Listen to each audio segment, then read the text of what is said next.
guys, welcome back to my channel. I'm so sorry. I have hay fever. I've had them I've had it since like the beginning of March, so I should just stop explaining at this point, but it continues. The angle of the camera is different because I had to move my camera mount when I was filming that last part of my declutter, and I don't really like it, but I can't get it back to how it was before. I don't know what. One of the problems that nobody cared about, right? I haven't talked to you for so long, like not actually long, because all the videos that you've seen have been pre-filmed, except for this one I'm now filming May 2nd. So God knows when you'll see this video, but hopefully it will be in May. It might not be in May, it might be in June. Got one of those spicy Starbucks refreshers. Girl, I don't know who made that so spicy, but it had no business being that way. Today's video topic is fragrances that I have used up. So since I struggled to declutter anything in my fragrance declutter, I decided to make it a point to use things up. I've not used up like a ton of full bottles. I'm working on it, but I do have a few full bottles that I used up. I also have some decants and like a decant sample that I used up. So I thought I'd just share, as well as talk about the fragrances just a bit and maybe motivate you to use up the fragrances that you have. If you can't physically part with them, the only other way to remove them from your collection is to use them. That's what I've got to do because I am struggling. The fragrances I decluttered, I haven't even listed for sale yet. Like, I'm still sitting there thinking about whether or not I actually want to declutter them. So without further ado, I'm going to start with the smallest and then we'll go to the largest based on volume. I used up finally a sample of Absinthe 9 from Sinus Labs. They are an indie house. They're available on Etsy. I'll link them below. This was talked about by a few different reviewers as being a really good absinthe fragrance, and I actually do like it quite a bit. It's definitely up there when it comes to true absinthe scents, which there are not a lot of. Absinthe 9 had a little bit more of the wormwoody, like, no, I can never remember until I'm actually smelling the absinthe fragrance whether I like the powdery absinthe or the like green absinthe. Whichever the one that I prefer on my skin, this was kind of to the opposite of that, but it was still a really nice fragrance. I wouldn't purchase a full bottle. I do have other fragrances from Sinus Labs that I absolutely love and will be or have purchased full bottles of in the past or will be in the future. But Absinthe 9 is not one of them because I don't think I'd get that much use out of it. Then we have Mancera's Tonka Cola. I did have a decant of this and then I purchased the full bottle. When I found the decant, of course, I used it up because there's no reason to let a sample go bad because air's already gotten into it. You know, it's been decanted. There's no reason to let a sample go bad if you're not going to pass it on or use it. So I used it. Tonka Cola is probably my favorite fragrance from Mancera. Granted, I haven't tried a lot from them, but this is neither here nor there. Do you see how I am? That must, like, having an episode, man. Okay.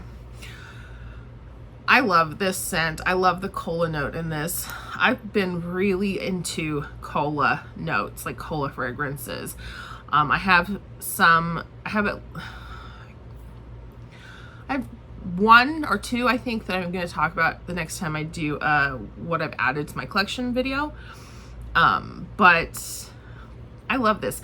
I actually purchased the full bottle of this to be the replacement for another fragrance that I used up that I'm going to show you. But if you want a warm, sensual, inviting, but not just straight sweet gourmand, Tonka Cola is really pretty.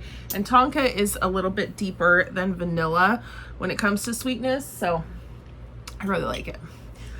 Then I have from Hermes, this is Un Jardin en Méditerranée. This is old Scentbird. Like, this is old, like their current version, their past version, and then the version before that, old. I had this just laying around and so I finally was like, once again, if I'm not going to pass it on or use it, it's like a pointless to let the juice go to waste. So I finished it up.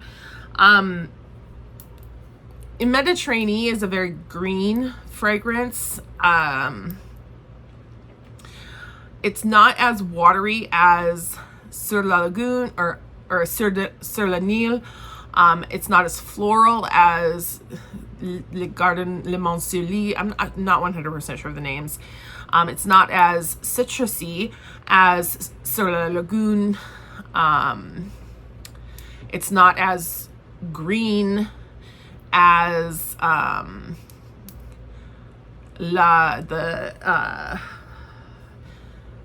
Monsoon, that one. In the line of this Hermes line, I think Mediterranean ranks probably, like, for me, 4th. It's probably one of the more easily wearable. No, I don't even know if that's true. It's very green and it's very fresh. It's more oceanic than the rest of them, I think. Each one has like its own unique quality that it brings to the DNA, and this is a good one. I think it's a little more masculine than it is feminine, so there's that. But if you're thinking about this line, the Un Jardin line from Hermes, this wouldn't be the first one I'd recommend. I'll just leave it there because I'm just gonna keep rambling. So now we have the actual bottles that I've used up. And the first one is from Dua. I think that I talked about this previously, so I don't know that it's a surprise. But it is Dua's Angelic Elixir. I did finally finish this. This is the Dua dupe or clone of Kilian's Angel Share. I like this better than Angel Share. Angel Share is a little bit too sweet. For me, Angelic Elixir is a little bit more spicy and rich. That could just be the Dua DNA. But this reminds me more of Tonka Cola than Kilian's Angel Share. So when I went to replace Angelic Elixir and I sampled Tonka Cola already, I decided to get Tonka Cola just to mix it up, just to switch things. The cap, I don't know if you can tell, the plastic cap is yellowed. Like, that's how, like, often I was like grabbing at it.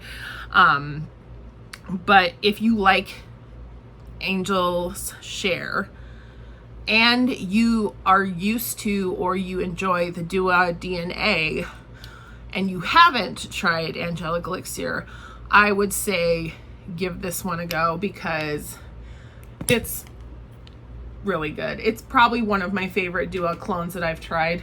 And I don't have it a lot, but I've definitely noticed a difference in some that are good and then some that aren't as good. And this one is really good. Then we have Valentino Uomo. This guy got used up. After I decluttered it, my son was asking me if I had a cologne or if I could get him a cologne. And I said, why not try this guy?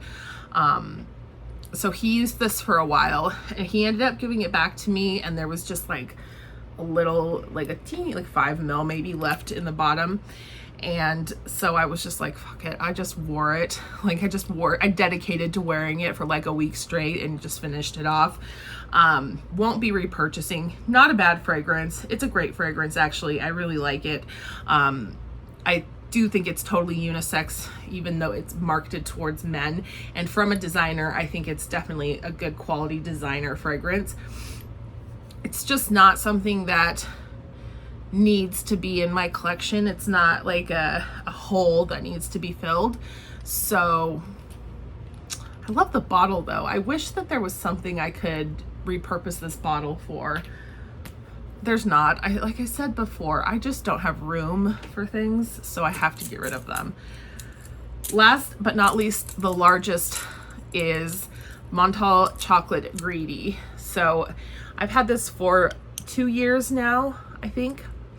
And I made some, I pulled, like there's always stickers on the bottles, right? And so I had pulled off the bottle, the sticker, and I pulled off the sticker from the bottom and I put it on the top so that I would know what I was reaching for. Even though there wasn't anything else around it. I'm not a huge fan of Montal scents. Between Montal and Mancera, I know they're sister, like same people house. I prefer Mancera just in general, but Chocolate Greedy is this is my go-to comfort scent. This smells like brownie powder, like boxed brownie powder. It's sweet, it's chocolatey, it's powdery. It's so comfortable. I keep this, I had this after I had gotten a Scentbird sample or a Scentbird trial of it. I bought the full size and pretty quickly realized that it wasn't a fragrance I actually wanted to wear on my body. I just wanted to smell it. So what I was doing for 2 years with Montal Chocolate Greedy was spraying them in the blankets that I have on my bed so that I could always have it when I wanted to feel comfortable or when I wanted to be comforted or feel like snuggling. It's there. It's always there. Now I have run out, and so I will either replace Chocolate Greedy, because this definitely is a hole in my fragrance collection that has to be filled. But before I buy this again, I've purchased a couple of other fragrances that I'm really excited about. I'm really excited to show them to you in a video when they come, to see if either of those fragrances will work in the place of Chocolate Greedy. Because even though you can find this scent for an affordable, like under $100 on the gray market, it's still a fairly expensive niche scent, and the fragrances that I found are not expensive. So I have some cheapies. I'm gonna see if either of them can replace this. If not, I'll just repurchase Chocolate Greedy. But for now, this bottle is empty, and if anyone tells you that they feel like you sent them or you purchased from them a mislabeled bottle, these guys are so lightweight. I was certain that I had like 5 ml left. I could hear it sloshing, but it weighed literally less than nothing, you know. So I went to go pull it out to put it in a small, like a decant. 25 ml left in a 100 ml bottle. It felt like weightless. So they are tricksy. Anyway, you guys, those are the fragrances that I have used up. There's probably been some other like carded samples and things like that, but I can't keep track of all of those. Just they just like disappear, they vanish. So anyway, I hope that you enjoyed this video. I hope that it motivates you to work on using products up in your own collection, especially the things that you reach for regularly but don't think about too much. Like maybe make a mental note to think about purposefully using them so that you can either remove them from your collection and get something new, or at least remove them and then replace them with a smaller bottle or a different purchase or something, you know? I'm just trying to not be so thoughtless with my fragrances, and hopefully motivating some other people to be more mindful as well. Anyway, happy May, because it is now May, and I'll see you in the next video. Bye-bye. Mwah.